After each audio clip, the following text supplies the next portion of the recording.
बोलो जयकारा। बोल मेरे श्री महाराज की जय।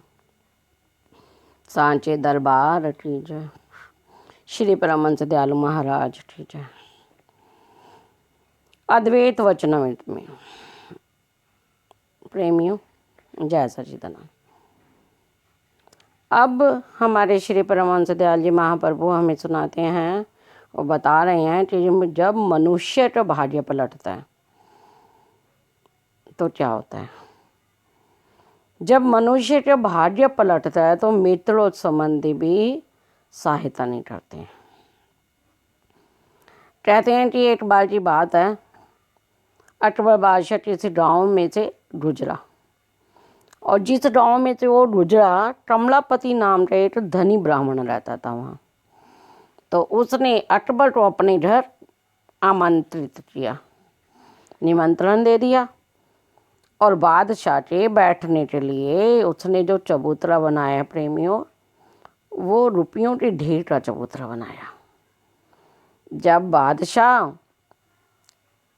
वहाँ से विदा होने लगे तो उसने देखा कि ब्राह्मण वो उस चबूतरे का जितना भी धन था निर्धनों में बांट दिया। बादशाह ने उसकी राज्य भरती को देखकर बहुत ही खुश भी हुआ अकबर, और उसे प्रसन्नता भी हुई। तो उसके मन में भी भाव आया प्रेमियों कि क्यों ना इस ब्राह्मण को हमारी राजधानी में निमंत्रण दे दूँ आने का।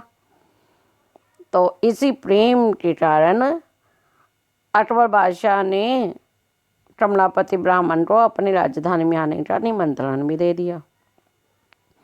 समय का चक्र ऐसा चला, जो कमलापति ब्राह्मण था धनी से निर्धन हो गया, उसका भाग्य पलट गया। और निर्धन भी बहुत ही निर्धन। अब इस निर्धनता से परेशान होके एक बार उसे ध्यान आया कि अकबर बादशाह से मिलने चला जाए, क्योंकि उसने मुझे राजधानी में आने के लिए आमंत्रित किया हुआ है। अब ब्राह्मण बादशाह से मिलने चल देता है। जब बादशाह को ब्राह्मण के आने का समाचार मिला प्रेमियों, तो बादशाह ने अपने सैनिकों से कहा कि एक हाथी सजाओ, उसमें सोने का छत्र लगाओ और इस प्रकार से ब्राह्मण का स्वागत करने के लिए सैनिकों को आदेश दिया और बताया कि उस पर ब्राह्मण को बिठा कर लाना और राजमहल तक जब उसे लेकर आओ तो रुपए पैसे उसके ऊपर निछावर करते हुए आदर सहित लाना। उन्होंने ब्राह्मण के आदर के लिए सब बातें कही। जब ब्राह्मण के ऊपर से प्रेमियों रुपए निछावर हो रहे थे तो उन रुपयों को गिरते हुए और उन रुपयों को लोगों से लूटते हुए देखकर ब्राह्मण के मन में विचार आया, मेरे लिए राजा इतना सब कुछ खर्च कर रहा है और यदि इसमें से 10-5 रुपए भी मेरी होदी में आ जाएं, यानी रथ में गिर जाएं, तो मैं राजा को भेंट स्वरूप देने के लिए उठा लूं। परंतु उसने सर उठा के ऊपर देखा तो उसके सिर पर सोने का छत्र था। अब सोने के छत्र से रुपए पैसे टकराकर रथ में तो गिरे ना और भूमि पे गिरते। जब सवारी राजभवन तक पहुंची तो बादशाह ने कमलापति से हाथ मिलाया, उसे आदर किया और अपने राजमहल में 2-4 दिन ठहराया। अब ब्राह्मण वहाँ पे 2-4 दिन ठहर के वहाँ से चलने के लिए विदा हुआ।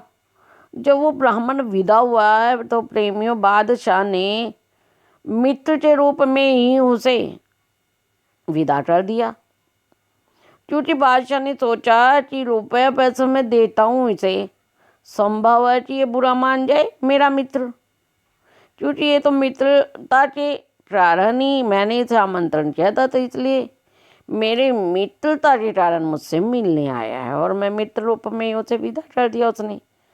हालांकि मित्र किस हालात में आए राजा तो नहीं समझ आया, और ब्राह्मण ने अपना बता नहीं सका, उसे भी संकोच था। तो अब ये वो जब ब्राह्मण वहाँ से विदा हो गया तो प्रेमियों विदा होते हुए उसने एक दोहा पढ़ा। देखो बड़ा ही प्यारा दोहा है। अकबर कमलाकर रहे कंचन बसे में, यानी अकबर कमलापति से मिले। कमलापति अकबर के घर रहे माने घर गए।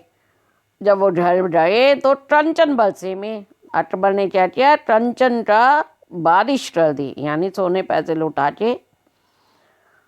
पर कमलापति कहता है सर पर छत्र दरिद्रता, यानी मेरे सर पे तो छत्र दरिद्रता था, तो उस दरिद्रता ने इतना किया कि सोने का छत्र होते हुए भी एक भी बूंद, यानी एक भी रुपया पैसा मेरी होदी में ना गिरा, यानी मेरे देह को नहीं लगा। तो भाग्य जब पलटता है प्रेमियों, इसी प्रकार से पलटता है। और जो हमारे सहयोगी मित्र संबंधी होते हैं उनके विचार भी उस समय पलट जाते हैं और हमारी सहायता कोई नहीं कर पाता और नहीं करता है। जय सच्चिदानंद प्रेमियों, फिर आगे मिलते हैं हम।